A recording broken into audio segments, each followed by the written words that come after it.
Welcome to It Takes Two. I'm Blair. I'm Chris. And today we'll be talking about Ready to Love, Season 9, Episode 12, the finale. It is the finale, but it's not the end of the series. We still got, I think, a 2-part reunion. So in the meantime, I want y'all to subscribe, go back and watch over the playlist so you can catch up to see what happened all the way up to episode 12. Subscribe, like, share, comment. We want to see some comments. And Blair, you ready to walk us through this last episode? I am ready. Let's go. So the group gets together for their last event, which is a cookout thrown by Tommy. Laron isn't feeling too sure about that incident with Mya. And he said he's talking to Chaz and saying some guy was in her ear and she should have told the dude to back up. You talk about that incident where Laron taught Mya Too Short's favorite word. Right. Oh, okay. I remember. And Chaz asked if he gave a heartfelt apology. He says he's from Jersey. She should know he's sorry. And Mya and Laron really haven't been talking or texting since the incident. Now, here's the thing. I'm from Jersey City, New Jersey, right? And so tell me what Laron means. What does that mean? I technically don't know what he means by that. Okay. But I will say, being from the East Coast and things like that, there is something to... We feel like everybody got common sense, but when it comes to apologizing, you can't use that as a coward way to basically get out of apologizing verbally. So basically, there is social cues, and there is common sense, street smarts, things that you want to say that, you know, that the East Coast may have to be like, you should know this. I thought this was common sense. I thought I didn't have to explain this. This is not that, though. Yeah. This is an apology, meaning that she know you was wrong. Here's the thing. You're not verbally saying or basically speaking of the incident, Laron, to let her know you was wrong. She knows you're wrong, but she wants to know if you're sorry. Me personally, I don't think an apology can save you, but the fact that you didn't apologize or you didn't express verbally how you felt in a mature way, I think that just put the nail in the coffin for you. Yeah. You know? Well, Mya gets there. She pulls Laron for a chat. We switch to Vanessa and Patrice, who are telling Chaz he has plenty on his plate, not just the food, and he needs to figure out what he's going to do. Now, stop right there. Patrice and Vanessa, right, sitting next to each other across from Chaz. Yeah. Alonzo is sitting by himself talking about, I'm going to eat this food. Yeah. Patrice, what are you talking about? She's talking about she's in a love triangle. Where? How? It's crazy, but go ahead. Yeah. Well, Laron tells Mya that he was triggered. He felt disrespected. Mya said that he should be secure within himself. She's a social butterfly, and she's going to mingle and talk to people, and she doesn't want to be with somebody who's so angry and toxic. And she also tells him that she doesn't feel like it's a safe space with him to express how she feels. Well, he storms off. And she calls him childish. She thinks he's not emotionally mature enough, and she really doesn't like this conflict and all this arguing. Now stay right there and tell me your thoughts for a second, Blair. Yeah. No, tell me your thoughts for a second, Blair. I thought you had a question. No. My thoughts about it, Laron is handling this really bad. Now, I don't know we weren't at the club, so we really don't know what happened. No. But if I can go off of seeing Laron laying up against the fridge, hovering over Mya, and me being like, Mya, are you comfortable with this? Are you comfortable? You know, just kind of looking at that situation, I can imagine maybe it was a similar situation in the club, and a guy was hovering over Mya, talking in her ear the way Laron was, and he felt offended by that. Yeah. Now, Maya's not his girl, but if he's inviting her out to have a good time with her and, you know, is somebody he's dating, then yeah, you wouldn't expect the person you're dating to be, you know, not necessarily hugged up, but like allowing somebody to be in their personal space like that. Yeah. But the way that Laron is handling it, it's just kind of like, who cares whether Mya disrespected you or not? Like, you're doing the most right now. Yeah. So. Yeah. Now, I need y'all to put your glasses on because, I want to see if we can see Laron's point. It's small, so we got to really squint and really see if we can see his point. And I think I can see his point.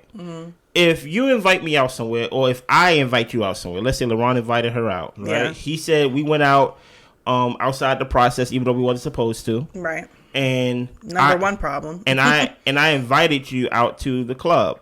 You get what I'm saying? And you're my guest now. I know that may sound possessive, but you agreed to go out with me tonight, right? Mm-hmm. And if someone or someone's have your attention outside of the person that invited you, I can see how Laron may feel slighted. Mm-hmm. I can see how Laron may feel or may have felt disrespected. And I feel like Mya, if I was to just play on Laron's side for a second, I ain't gonna stay over here, guys. Don't judge me. If she's saying you should be secure, I'm a social butterfly. Like, I feel like those are things that I've heard in my younger years when I was like in my late teens or like 20, to where the person would provoke you to jealousy, and then when you finally get jealous, they be like, you should be securing yourself. Well, stop provoking me to jealousy. Mm-hmm. It's something as simple as if I invite my wife, right, out to go with me somewhere. Let's say we go to the club, right? Mm-hmm.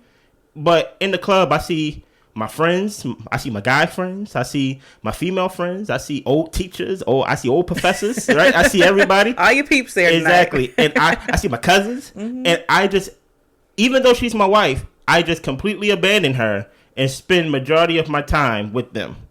She will feel disrespected, even though she's my wife. So there's something to, hey, I invited you out to go out with me, and you said yes. Mm-hmm. I know that may seem possessive, but in a way, I'm inviting you out as my guest to spend time with me. And I'm thinking he's buying her drinks, like he's making Who sure knows? she's good. Oh, listen here, we know he drinking. You know what I'm saying? So, I mean, I can see he has a point, but that gets lost in his reaction. When you call her the B word, that's where it's like, okay, man, you forfeited whatever upper hand you had. Right. Because I don't like if I was to be honest, I'm a social butterfly. You know, I like to be it's like, all right, that's triggering. You got to have some coof about you, just a little bit. Mm-hmm. But to Mya's point, don't be calling me out my name. Exactly, and storming off and yelling at me and all this type of stuff. Like, if you can't communicate what the issue is, like, then just don't talk to me. And stop saying you from Jersey. We know how to talk, okay? Well, Tommy arrives. Yeah. He asks how this journey has been so far for everyone. Mm-hmm. Mya says that it's been good. It's been a learning experience, but the process is over for her. Mm-hmm. So Tommy has her get up, and then he has Laron come get up, stand next to him. Mm-hmm. And Laron says that he still wants to pursue her. And Tommy asks her if she wants to continue. And Mya at first says she doesn't know, but then she says this is the end of the road for her. And then Laron says no. Tommy says, we can't do that. Okay. If she says no, if she's not into it, we got to let her go about her business. Okay. So. Yeah, they storm off, and even like Laron is like, really, yo? Like, come on. Like, he's still trying to have a conversation with her while they walking off. The thing about Laron, which I think his issue is he expressing himself as a weak emotion. Because he keeps saying, like, you know, I don't want to be a simp, or that, like, I'm going to express myself at this moment, even though it may make me look a certain way. Yeah. But like, I want her to stay, so I'm going to express myself. Mm-hmm. I can see what he means, but I think he's using it in the wrong way. Many times than not, I think he don't want to express himself because Mya haven't expressed herself to how she feels about him. And I think that's true. And I think in a way there is something to, I don't want to put myself out there when you really haven't even given me anything to like attach it to. Mm-hmm. I think the only issue I have with Mya is the thing I have a lot of issues with a lot of women, is that sometimes your niceness, us men, we take niceness as flirting, right? And that's not fair to the woman. You get what I'm saying? I think she was being nice to Mya. I think Mya was being nice to Laron, and Laron took it as, oh, she's into me, right? To where I feel like if Mya just would have been like, hey, Laron, no. Yeah. That would have saved all this confusion, and maybe she did, or maybe at a point she was like, I'm going to try, but I think from the beginning, I think she wasn't really into Laron, based on the body language and basically how she never really suggested anything with him. So that's my only issue with Mya, is that I feel like she just should have been honest with Laron from the jump, to where Laron doesn't feel like he had a shot. You get what I'm saying? Shut it down from the beginning.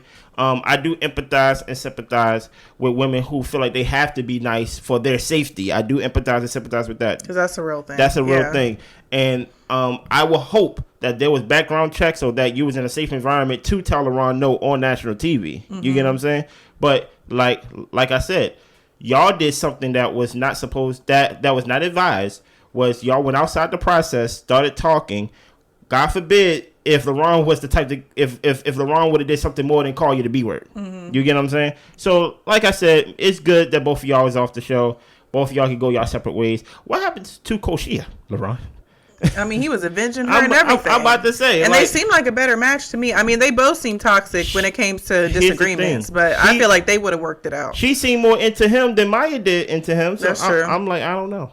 Well, Patrice, we go on to these dates with the men's family members. Yeah. So Patrice meets with Chaz and his brother. This brother is in the military, and he asks her about her work history. So she talks a little bit about how she does massaging, and she also drives celebrities on the weekends. And he tries to get her to reveal some like funny work stories when it comes to the celebrities, but she is strictly like, no, signed an NDA. I ain't talking about that. It's going to the grave. I don't care who you are or what job you have. And when she leaves, the brother says that he respects her, and she seems like she could be a good match. Yeah. This brother, the thing that stood out to me was a last episode where Chaz said he's not really that close with his siblings and things like that. And then I see this brother. I don't know what it is. He seemed more like a guardian. Like he didn't feel brotherly. He felt more like a like usually with your siblings you're equal. But in a way, I feel like Chaz look up to him. Okay. I may be adding my own thing on it, but I don't have a problem with what the brother said. You know, the brother was like, "I like your nails." I'm like, "Okay, brother." You get what I'm saying? But it's obvious that Chaz is setting Patricia up on the tee. Patrice. I mean, Patricia is setting Patrice up on a tee. For his brother to like her. Okay. It's like he's angling like, hey, this is who I like. Yeah. This is speaking all these positive things about her and all this stuff. But when we get to Vanessa date later on in the show, we will kind of see kind of how he sets the tee up for her. You get what I'm saying? So Mieka meets with Justin and his brother. Yeah. And they discuss his last relationship. The brother said that the issue was basically Justin likes his space and he really likes his alone time. She says that she might want more kids in response to Justin's brother's question, which was surprising because she's always clearly said no. But she goes on to say like she wants to see what Justin is like as a dad. They can have cute babies. So her mind is opening up. I don't think she's lying. I think her mind is opening up to the possibility. Because Justin does seem like a really nice guy. So when she leaves, the brother asks him, like, are you ready to settle down? Because it seems like she's pretty much got a ready-made family. Her life is set. And it's up to you if you're ready to settle down or if you're just going to self-sabotage and mess up the situation for yourself. So, is there anything else you thought about that scene? Really not. I was just really surprised for her to come out and say yes. That she would have a child. I thought she was really set on a no. The wall's coming down, man. Listen here. The funniest part about that scene was they were sitting down facing each other. Justin's back was towards the door, and the brother's face was facing the door. And when Mieka walked in, he was like, "Whoa!" And that's what she's a beautiful woman. And she absolutely is. And that's what Justin was like. You look like. Justin like, oh, she here? Because you look like you see somebody beautiful or something like that. Like Justin, even though she walked in, but he was like, whoa. Yeah. You know what I mean? Look, I think personally, I didn't want to do it, but they caught me. They actually do look good together. They really do. And I hope by the end of the episode, she said yes. We will see. Yeah, and I feel like they enjoy each other, and I think that's another thing in relationships, like you have to like your partner and enjoy spending time with them. And it seems like they just really enjoy each other's company. And that's nice to see. So it is nice. So Alonzo has his cousin meet Patrice. Not Patricia. Sorry, y'all. She talks about how they have fun, they enjoy new things, and she feels like they're both also ready to love. Yeah. So Alonzo talks about how he doesn't hang up pictures in his apartment because he wants to get a home. He doesn't want to kind of make an apartment feel like a home because he wants an actual house eventually. Well, Patrice, she says this in the confessional. She hasn't been in an apartment in 15 years. Chaz already has a house. She's not discounting Alonzo, but he might be waiting for a wife to get a house, whereas Chaz has prepared himself for a wife. Alonzo is ready to settle down, but he still wants to have fun. And cousin is basically telling him, you know, what I like about her is she's going to let you be you. So, dude, you know what I notice about Patrice? What? Whenever she speaks on Alonzo, right? She always talking about him. About like he's this. That's a good point. He's that. That's a good point. She talks about the person. When she talks about Chaz, she talks about materialistic things. What he has. But she never talks about him. You get what I'm saying? Like he's like the checklist. Like if I wrote a checklist, it would be Chaz, but anybody could fit that checklist if they have these things. You can plug and play. Yeah. Meaning I already got this. I could just pick you up and just place you in. Yeah. But with Alonzo, I think she is battling within. For one, she's battling. In my eyes, reality, because Chaz is not a connection. He just basically that checklist that you can just plug and play. Basically, like, oh, he got everything, and I get to like the character and everything else later, right? Yeah, and maybe I can fall in love with him. Maybe after, you know, because he has the stability or whatever. And that's the thing that trips me out, because I just learned that Patrice don't live in an apartment. She said she hasn't lived in an apartment in 15 years. Now, my thing is this. If you choose Alonzo, why don't y'all move in together? Or give him the chance, because mind you, this is ready to love. This is not married at first sight. This doesn't mean that y'all have to get married, but you're looking for marriage. Why don't y'all continue to date, since all you done is talked about his character? All you done is talk about the spark with him. That you like having fun with him. She haven't said she like having fun with Chaz, anything like that. Right? So, if y'all not getting married today, why don't y'all just date and not overthink it, in my opinion, and see where that leads? You already got the house. You get what I'm saying? See what his finances is. See what his credit is, and things like that. I do kind of get Alonzo's feeling about not hanging things up in an apartment. In my apartment, I only have 3 things hung up and things like that. No pictures of myself. You get what I'm saying? Because I want my deposit back. Okay. You ain't making a whole bunch of holes up in this place. No. We ain't doing that. Okay. So anything I gotta repair, okay, and I'm done. Right. But there is something to I don't want to read too deep into it. Okay. But ever since Alonzo said that his stepfather told him not to call him dad, right? And then him talking about how he doesn't want his apartment to feel like home, it kind of leaves me go like, hey, bro, you kind of on that borderline of like, are you good? Yeah. Like, do you feel at home even though you're not home? Because you cannot hang pictures up, but you can still make your place. Like, where you are is home. Exactly. So you don't have to basically be uncomfortable or be in an unsettling place because you like, this is not where I want to be. This is not the final destination. So I'm just gonna basically just like have make do white walls everywhere. It's just like how are you dealing with the trauma that you have in your life? But the thing that I've noticed in this scene, sorry for the tangent, is that she speaks on Alonzo's character. She never speaks on Chaz's character. No. And I honestly think it's because she don't know Chaz like that. No. So that they don't be talking. I mean, he just got her number. They didn't even have the number. You're right. Well, Chaz has Vanessa meet his brother. Yeah. And Chaz talks about when he left the lake house, he would have appreciated Vanessa asking if he was okay.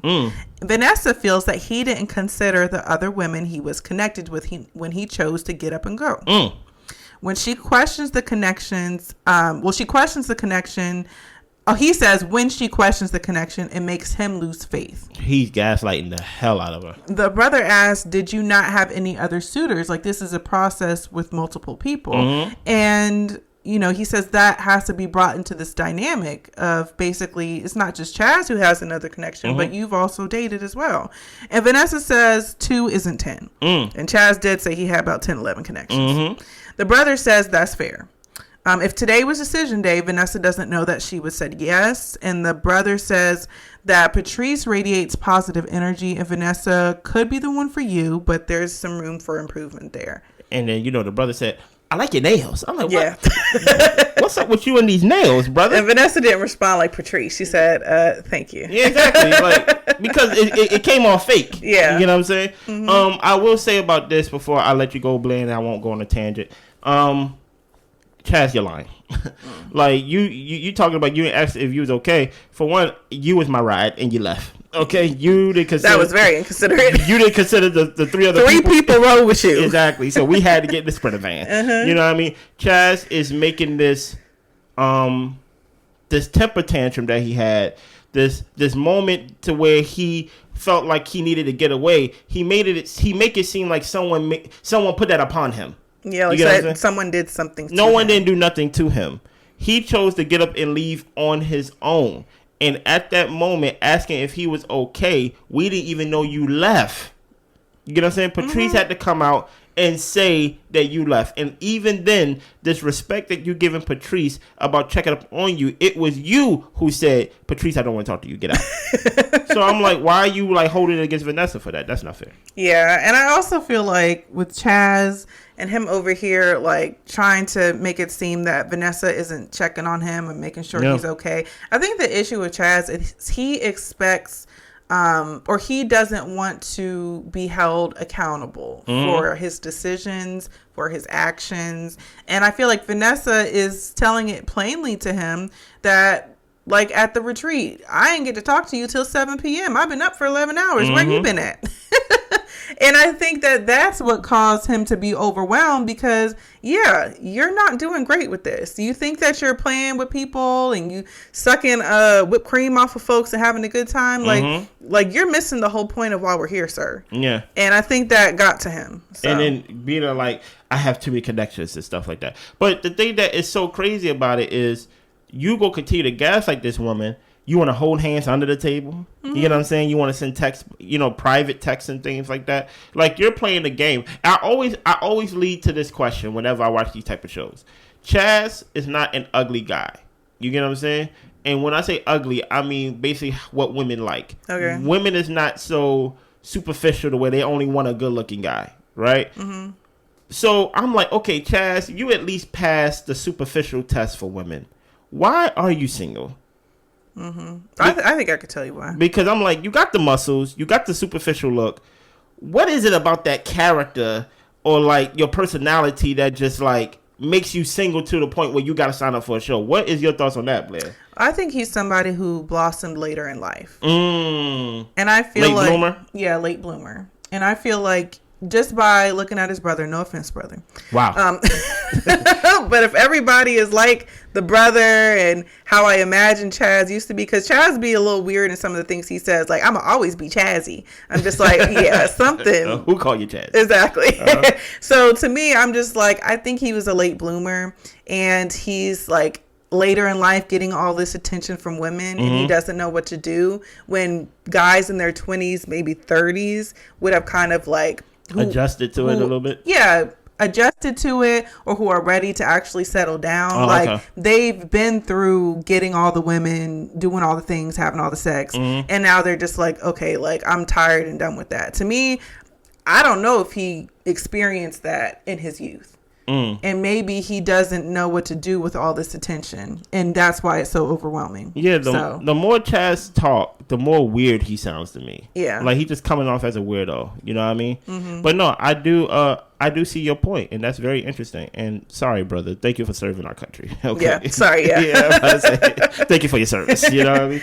But Vanessa wants something that doesn't feel tumultuous. Oh, wait, sorry. We're on the bridges now. We're trying to look to see who is going to be together. So the first people who we see are Vanessa and Chaz.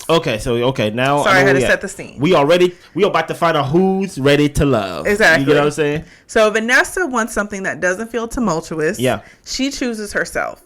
He says that he's glad she's choosing herself because he was going to say the same thing. Whoa. I don't know if I believe that. I don't know.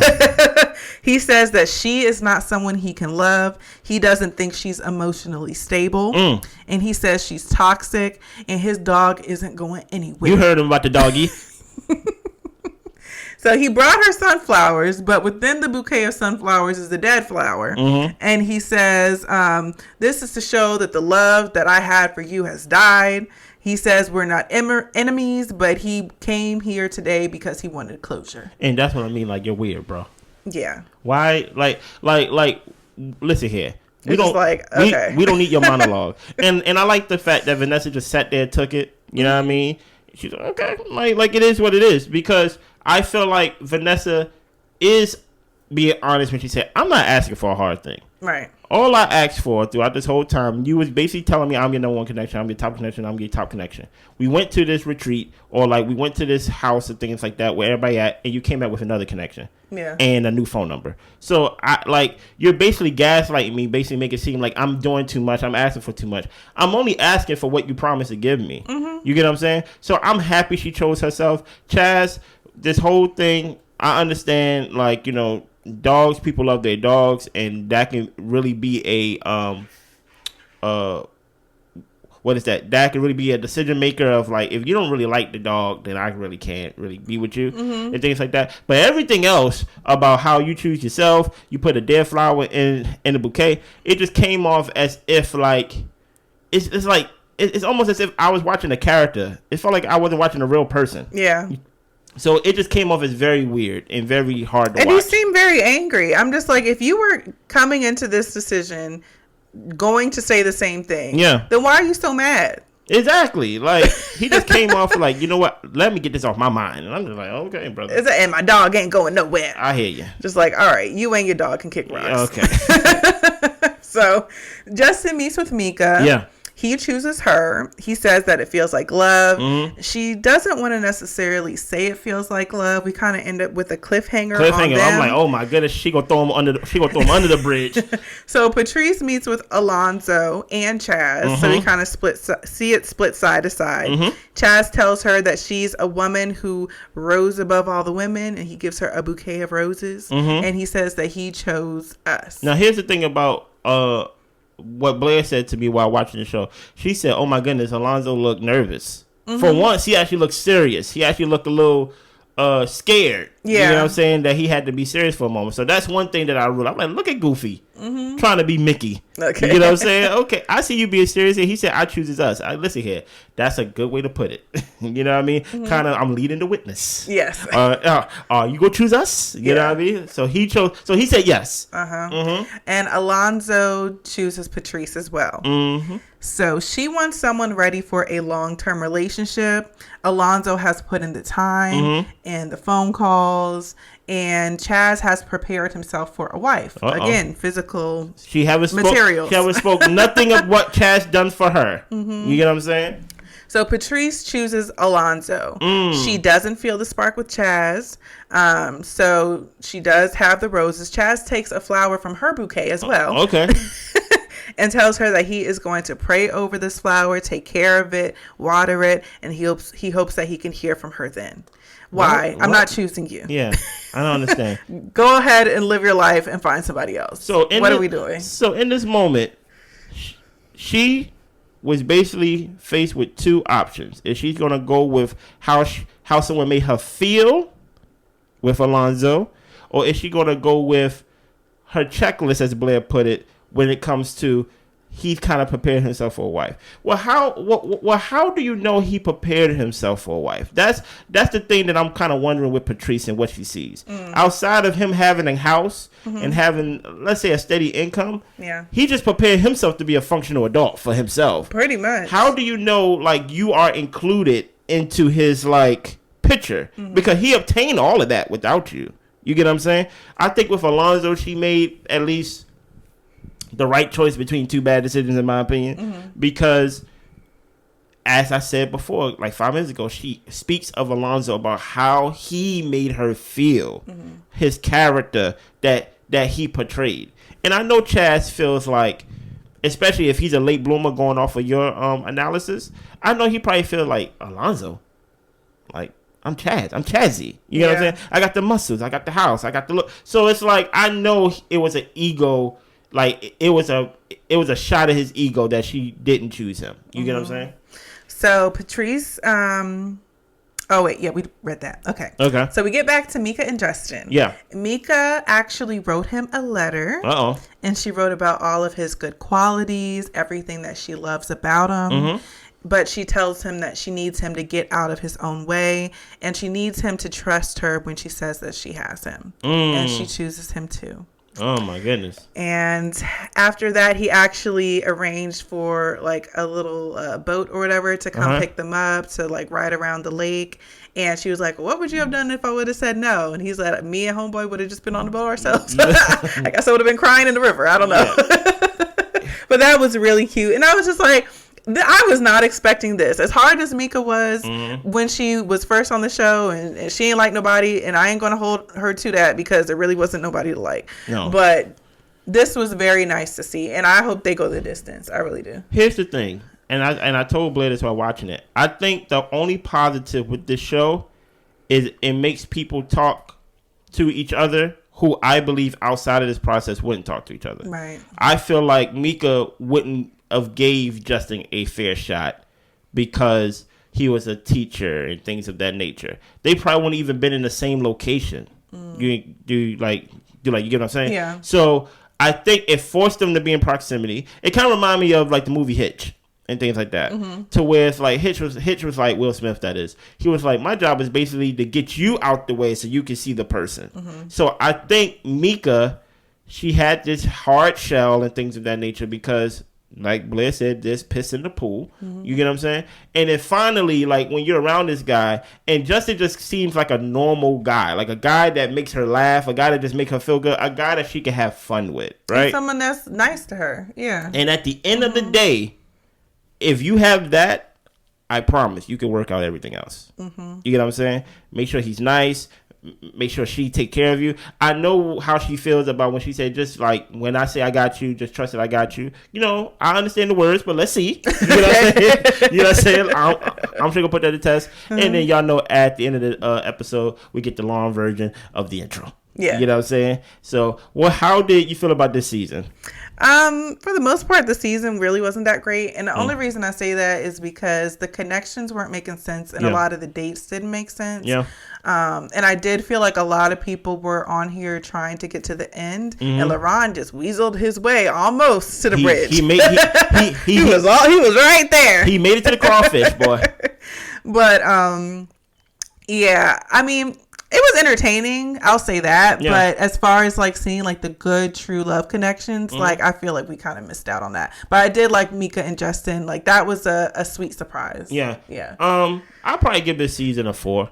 Okay. You know what I'm saying? But I think we did a good job reviewing it. I think y'all did a good job commenting and watching it with us. We gonna do the 2-part reunion, and we will be back next week with part 1. Anything else? That's it. Y'all be good. Bye.